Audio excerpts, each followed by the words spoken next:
How come I often fall off the wagon? Well, this happens to everyone, and it happens to fitness professionals too. Yeah, it affected me too, and I ended up putting on 10, 15 pounds because it messed up my routine, because we're just naturally creatures of habit. So it can be tough to break those habits. It is stressful to the body, so that's why you'll keep craving those same foods, and it takes a long time to break that. Todd, I have a question in mind, and I'm sure that everybody wonders this. How come I often fall off the wagon? Like, what's the difference between motivation and inspiration? How come it's so hard to stay on track? Well, this happens to everyone, and it happens to fitness professionals too. To give you an example, last year in March when COVID hit and all of a sudden gyms got shut down and my business got obviously messed up, yeah, it affected me too, and I ended up putting on 10, 15 pounds because it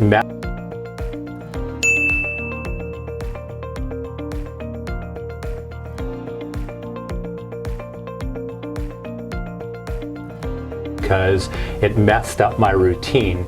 Now, we're creatures of habit, so different examples I can give you is you've all experienced this where you're driving somewhere and you're meaning to go one place, and all of a sudden you've noticed you're not even going where you meant to go because you're going a route you've gone numerous times. That's been ingrained in you to always do that one route. It's ingrained in us when we're going to eat, what we want to eat. Oh, it's late at night, I just want to snack on something and watch some TV, watch some Netflix.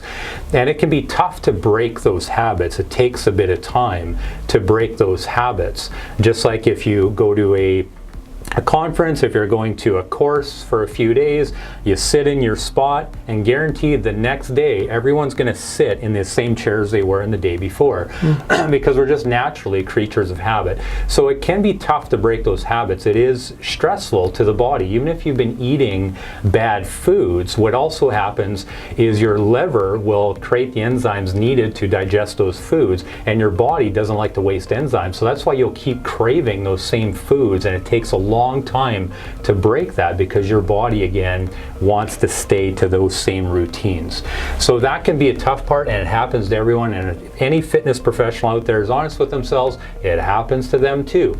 So what you don't want to do is beat yourself up over it, and we don't want to have the all or nothing mentality. I'm gonna go on a strict diet like I'm pre-contest to be on stage, bodybuilding type of dieting that's super strict. Yes, you're going to lose weight, but no one can stick to that. We want to be a little bit more realistic. We have to have our Wendy's. Come on. Yeah, well, we need our do, Wendy's. and we do have to have our little guilty pleasures. Yeah, well, we do. Wendy's. And there's a great 80-20 rule, or if 80% of the time we're doing everything exactly right, the other 20% is not going to make a huge difference.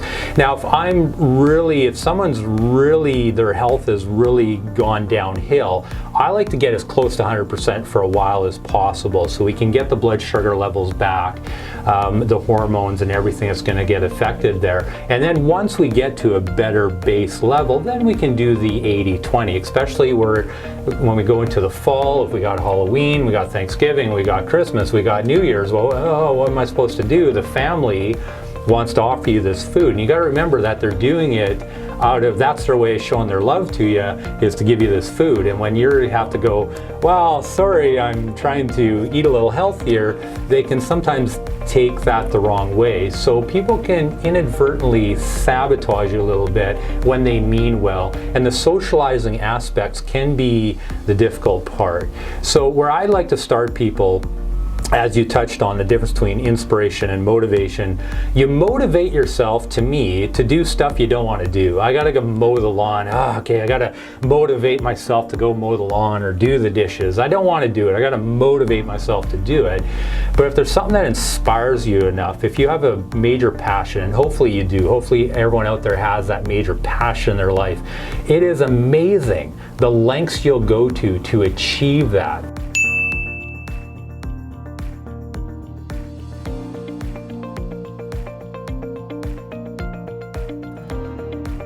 So if you think about the people that climb Mount Everest, for most of us, if we were to wake up in the morning and realize we have to climb Mount Everest, I gotta motivate myself to try and do that. That's just crazy.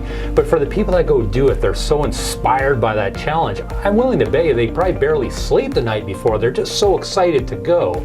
Now, we all have our own Mount Everest, and what we need to do is try and find that love and that dream, that passion. And it can take time to find that. That's not an easy thing, but when we find that, that's what will help give us the energy to make the changes that our body has a hard time making. So that's my, in a nutshell, look at the difference between inspiration and motivation. And if you have a hard time finding your dream, what's your biggest nightmare? And just kind of turn that around. So sometimes that's where we have to start off as well. That's very good.